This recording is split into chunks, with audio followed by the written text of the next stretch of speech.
Great. Well, good morning, everyone on the West Coast, and good afternoon to everybody on the East Coast, and hello to everyone who is somewhere in between. My name is Ethan Kenvard, and I am a very proud member of the Apprenti team. As the Massachusetts program manager, I represent one of 10 states who have onboarded and eventually graduated apprentices this year, which we are extremely excited about, of course. With that in mind, I am extremely proud, even more so, to introduce our very first speaker who's going to kick things off. This person is an incredible public servant to my home state and to one of the new markets that has graduated apprentices this year, Massachusetts. And so I would love for you to join me in welcoming Massachusetts Secretary of Labor and Workforce Development, Rosalind Acosta. I want to thank you for inviting me. This is a very, very exciting day, and I want to welcome all of you to Apprenti's celebration of National Apprenticeship Week as we recognize all of the graduates here today who have completed their respective apprenticeships in tech with Apprenti. There's over 230 of you that have successfully graduated from Apprenti's trailblazing apprenticeship program in the past year, and are now skilled journey workers in software development, cybersecurity, and other roles essential to the growth of this industry. For the graduates today, you're not only taking one essential role, taking on essential roles in this industry, but you're also bringing diversity and your unique perspectives to the companies where you're working and apprenticing, to helping design more inclusive products and solutions for your companies. And we have an incredible diverse group of individuals today who have taken this opportunity and challenge very seriously and are now working in some of our wonderful employers.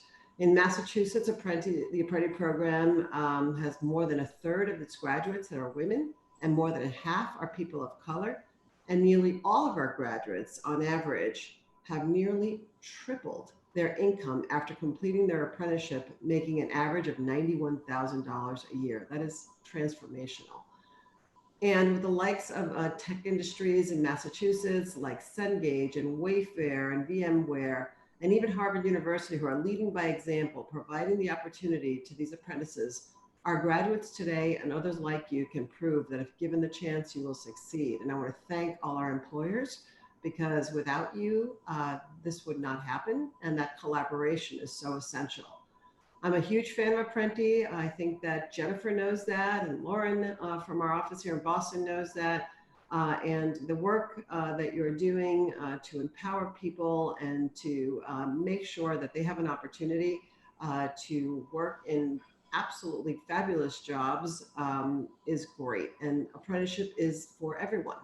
In Massachusetts, we're working hard to make this a reality for many by helping to grow apprenticeships not only in tech, but also in manufacturing, in healthcare, and in finance.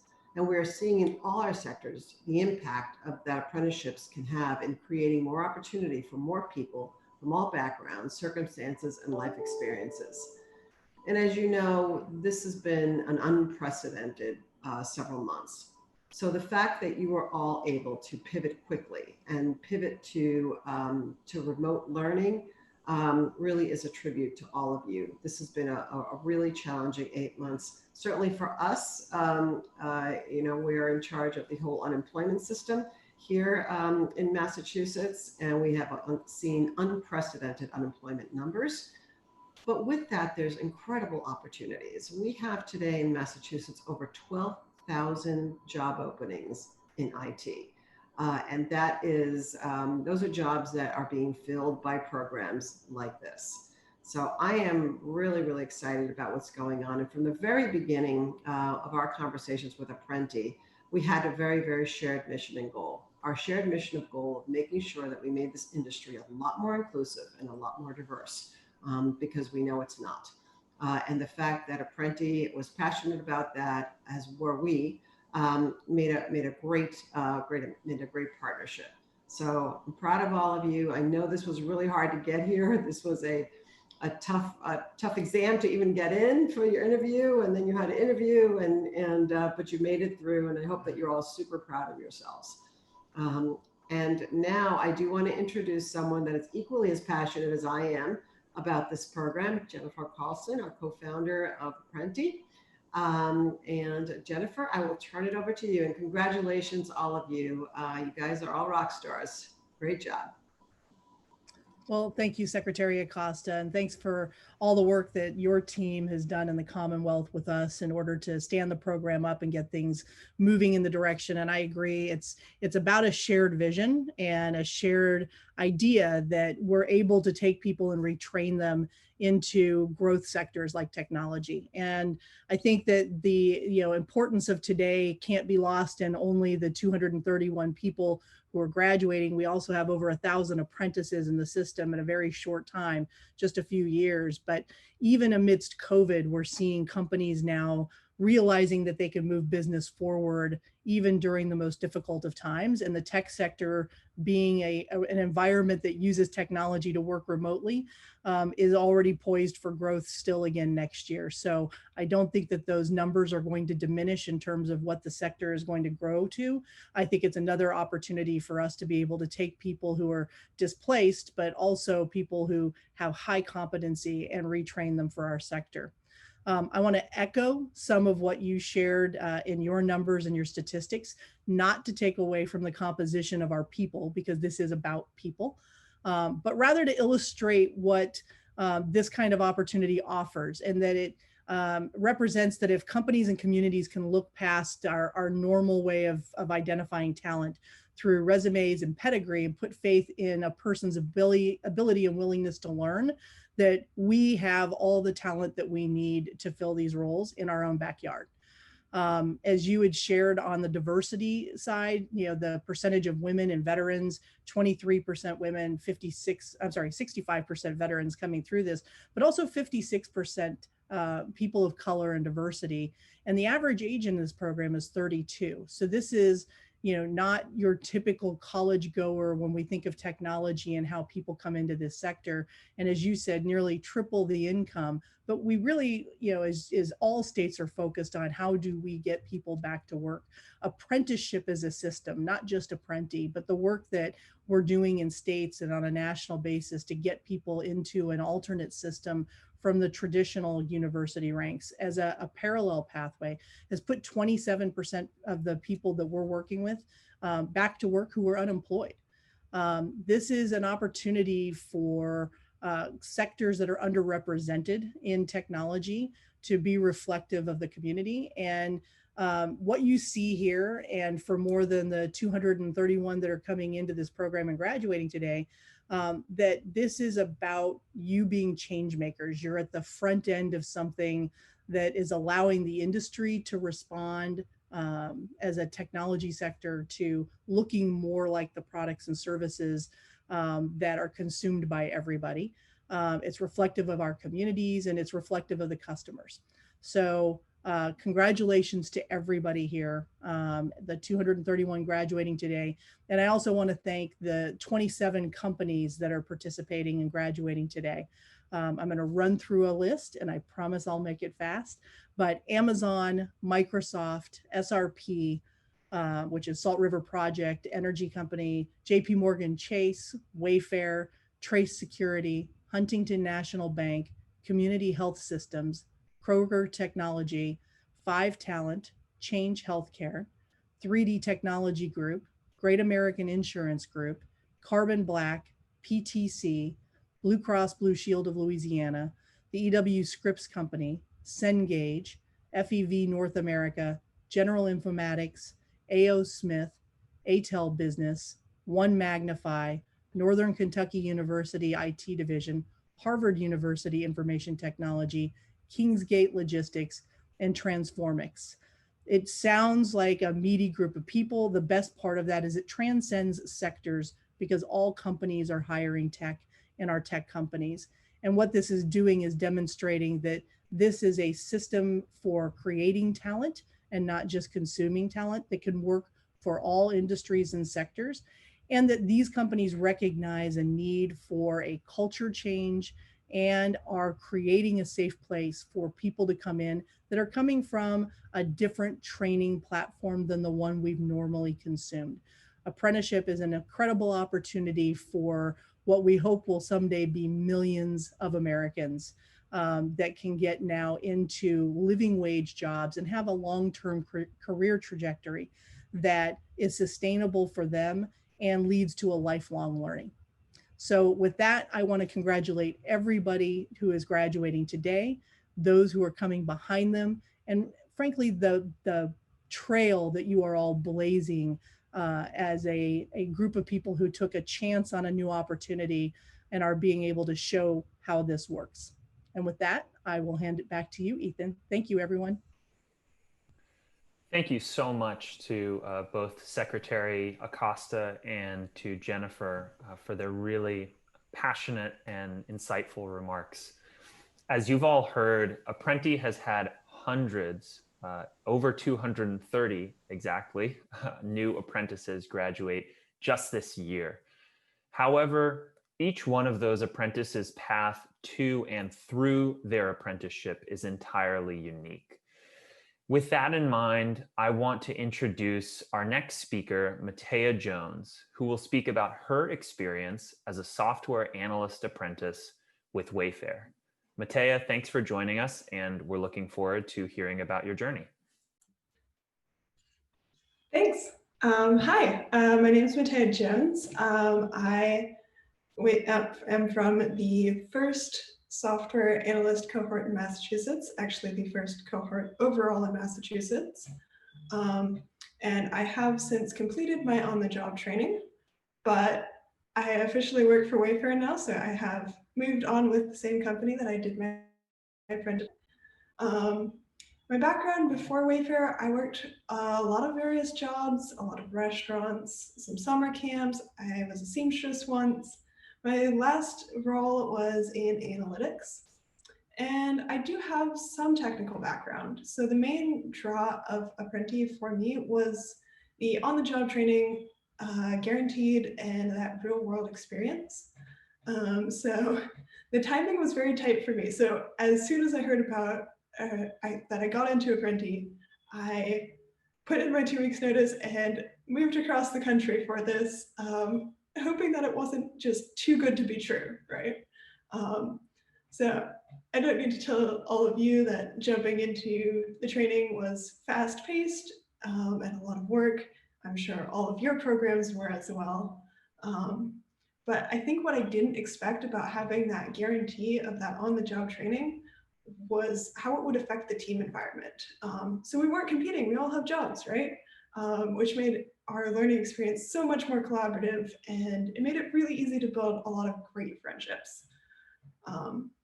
So I did the software analyst track. So our training in Massachusetts was for full stack development training. And I still do full stack development training at Wayfair. So the training was extremely relevant for me. We actually all came in at the same level as the rest of Wayfair's new hires, which speaks to Apprentice quality and the quality of Launch Academy, a training partner. And then once I started having mentors available to me, it meant that I continued to be supported. I got some great mentors, and then I had the answers and guidance and support that I needed. But more importantly, it meant that I got in the habit of asking questions because I had someone to ask questions to, which is so important for anyone else who's struggling with imposter syndrome, especially if you're a woman, or I imagine if you're a person of color going in. So having some previous experience with so many various jobs, I think what stands out to me about my current role is how interesting it is. I've worked some fun jobs before, but a lot of them got repetitive over time, maybe like 1 to 3 months. I'm now more than a year in, and I'm still learning new things, and I'm so excited about it. Like just how technology changes so fast. It's a great setup for me. And then just overall, Apprenti has enabled me to, first of all, get an actual job, which is clearly a win. And then second only to that, I met such great people. My cohort is some of the best group that I've ever met. And then I have financial stability now. I am literally making 3 times as much as I was in my previous role. Jobs I've had before that, it would be even higher, which has a huge impact on my overall stress levels. Things that I'm concerned about are completely different these days, which is amazing.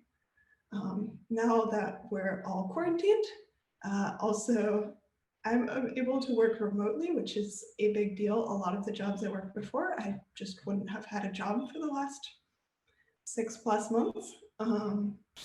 And then finally, I get to have a good impact on my suppliers. I'm building internal websites, they're my end users, and my community. I now have the skills to go and volunteer at Women in Tech hackathons and things like that. So I am so grateful to have had this opportunity and to have met all of you. Thanks. Thank you so much, Matea, for sharing the really touching and powerful story of your apprenticeship journey. We are so pleased and humbled to have you here. Experiences like Matea's just wouldn't be possible without so many people, but especially without our incredible employer partners. At companies big and small across this country, apprentices are supported by mentors, managers, and executives who believe in the power of apprenticeship to develop and diversify their workforce. With that in mind, I'm extremely pleased to introduce our next speaker, Leif Zimmerman, one of Apprentice's strongest and longest standing advocates, to say a few words. Thanks, Ethan. Hey, that was a great story, Matea. It was nice to hear. And I just want to echo a little bit of Jennifer and Secretary Acosta's words when I say hello, everybody. Welcome, graduates and families. My name is Leif Zimmerman, and I am currently a program manager driving our online community at F5 in Seattle. I'm pretty thrilled to get a chance to say a few words today because partly how far Apprenti has come, partly because of the occasion that this marks for each of you, and partly because of what both of those achievements indicate for this program and our industry's future. 3.5 years ago, I didn't know it, but I was walking through a door that was held open by Sasha and Jennifer, from my perspective, and a few others, and I was helping Apprenti get started. As a hiring manager, I agreed to work with Apprenti, interviewing candidates from what turns out to have been their very first cohort. Maybe it was the first cohort in Seattle, I'm not sure exactly, but I know it was the first cohort around in the Washington State area. I only learned how new it all was when just a few months later, I was asked to become a founding member of the Apprenti Advisory Board. I think Sasha probably tapped me for, like, I don't know, my enthusiasm maybe, but also my proximity to the Apprenti offices, because on paper anyway, I was no board member, but you know, you got to have those meetings, you got to have attendees, so I was right down the street. After 2 years of my OJT, on the job training with the apprenticeship on the board, it led me to be the chair here of the committee in Washington State. But 3.5 years is not that long, actually. It's still all pretty new for us and for all of you. But the strides we're making seem almost obvious to those of us here in the choir. For me then, as a hiring manager, I was operating a small team, like a DevOps team, on a tight budget, challenged frequently by the decisions we had to make. And this decision to take on an apprentice, that was no different. My peers, my current employees, and even just a little bit of that inner voice in my own head were saying things like, I don't know, this sounds kind of risky. How are your employees going to take it? What happens if it fails? Are you sure this is going to work? You know, the safe bet would be the old way. But I grew up in a culture of experimentation, and my team supported me, and we were driven by, that ever-present resource desperation.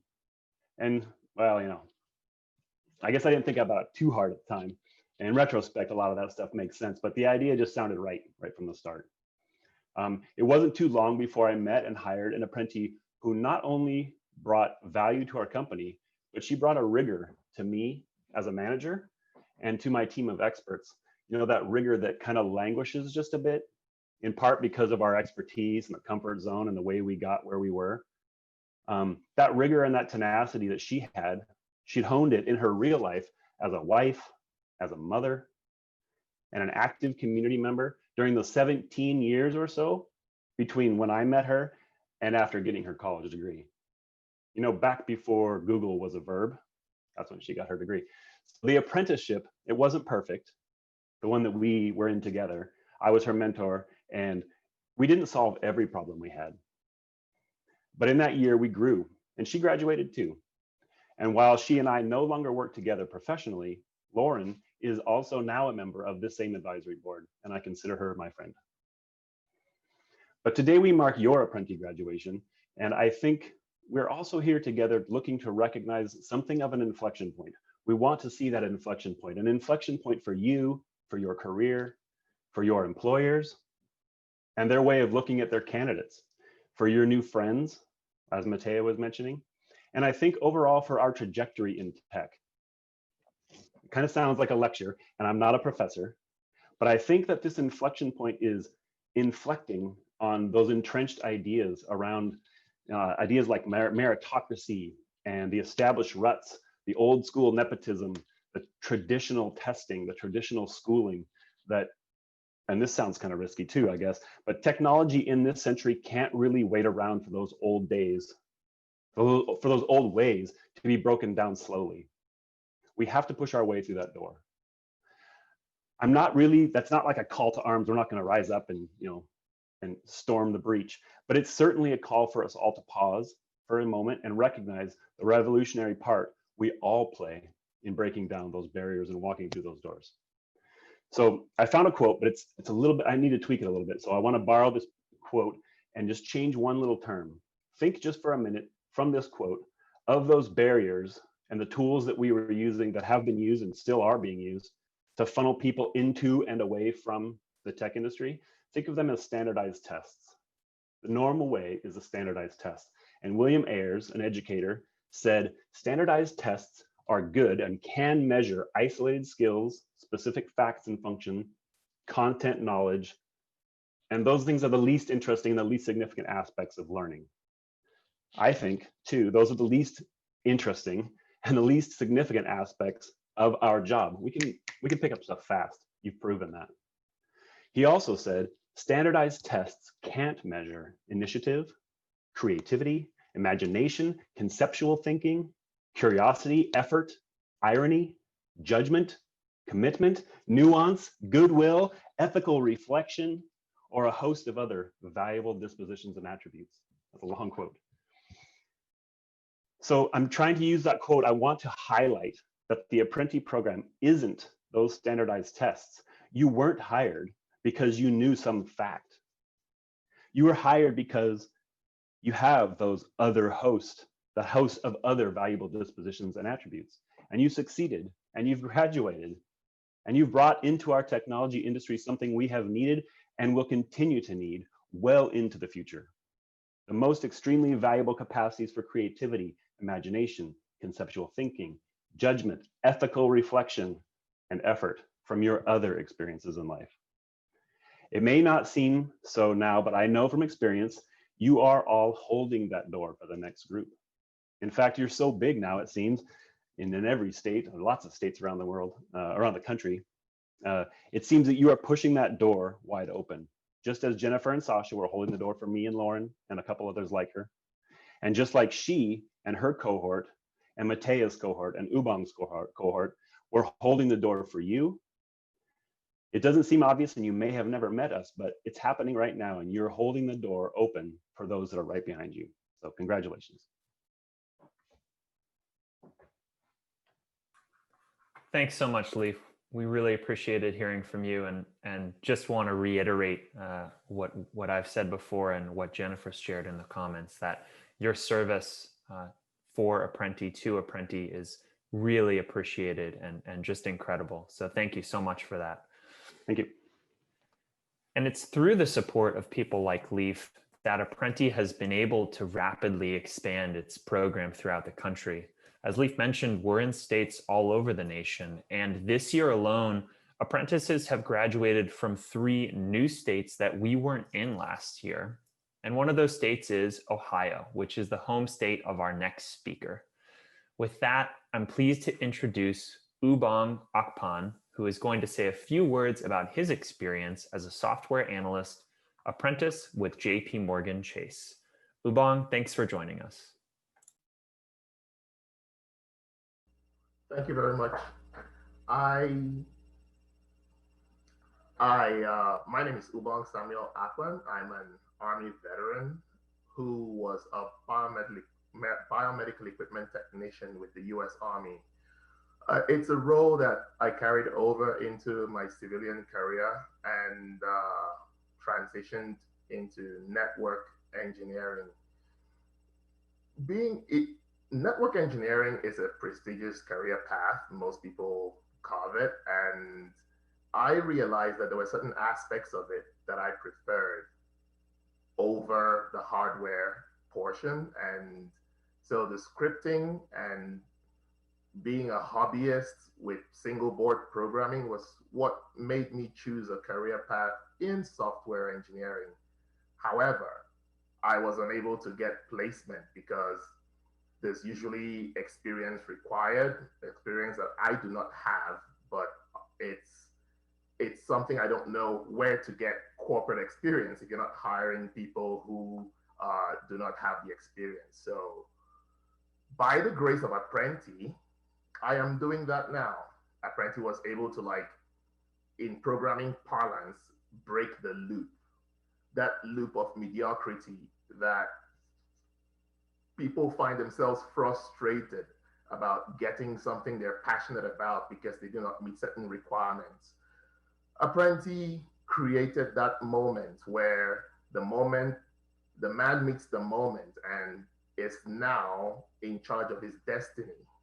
So for me, a prestigious company like JP Morgan was not one I ever saw myself occupying any space on the other side of their walls.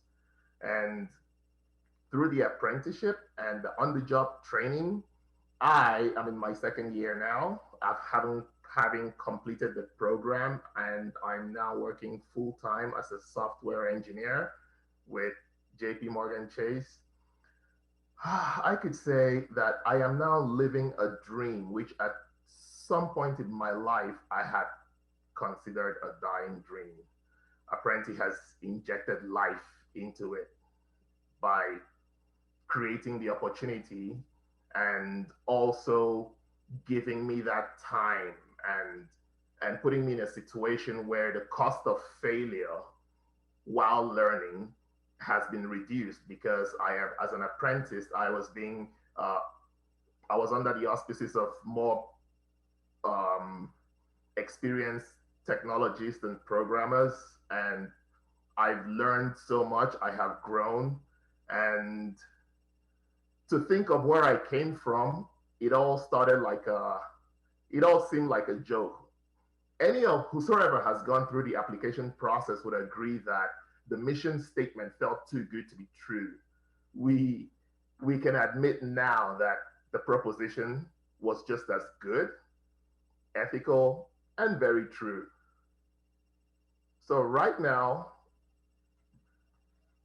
I am here in a place that I never thought I would be. And the entire message is that Apprenti is a selfless organization and has created ways for people to go from living a dream and being hopeful to actually living a life of their dreams, where their destiny is now in their hands. And that is very thoughtful, to make people architects of their destiny. And that is something that the future should now look up to. The framework that Apprenti has actually laid down should be absorbed and taken by other corporations. And I would say to the graduates today that you are now in a unique position. You're learning, you're earning while learning, and it is now your duty to ensure that whatever room that you occupy, that you keep that door open for the next person, that your reputation should not tarnish the source of your hiring. So always keep in mind that in the end, it is not a room, it is a hallway. There are people coming behind you. And I want to say that once again, I do not have the right words to say thank you. I cannot say thank you enough. All I can just say is thank you, Apprenti. You have made me the architect of my own destiny now. Thank you. Thank you, Ubong. We really appreciated hearing from you. Well, thank you so much to all of our panelists. It's been an enormous pleasure hearing from each and every one of you. I think Ubong put it very, very well when he said that Apprenti helped him break the loop and achieve his dreams. And we really hope that that's true for every one of you graduating. As evidenced by all of these different speakers we've heard from, Apprenti has touched the lives of so many different people: employers, managers, mentors, some officials from different states around the country, but none more so than you, the graduating apprentices of 2020. We are so incredibly proud of what you've accomplished, and we are truly humbled to have worked with you to help you achieve your goals of becoming IT professionals. Your dedication to this program has been enormously valuable to your sponsoring companies, to your communities, to your families, and absolutely to yourselves.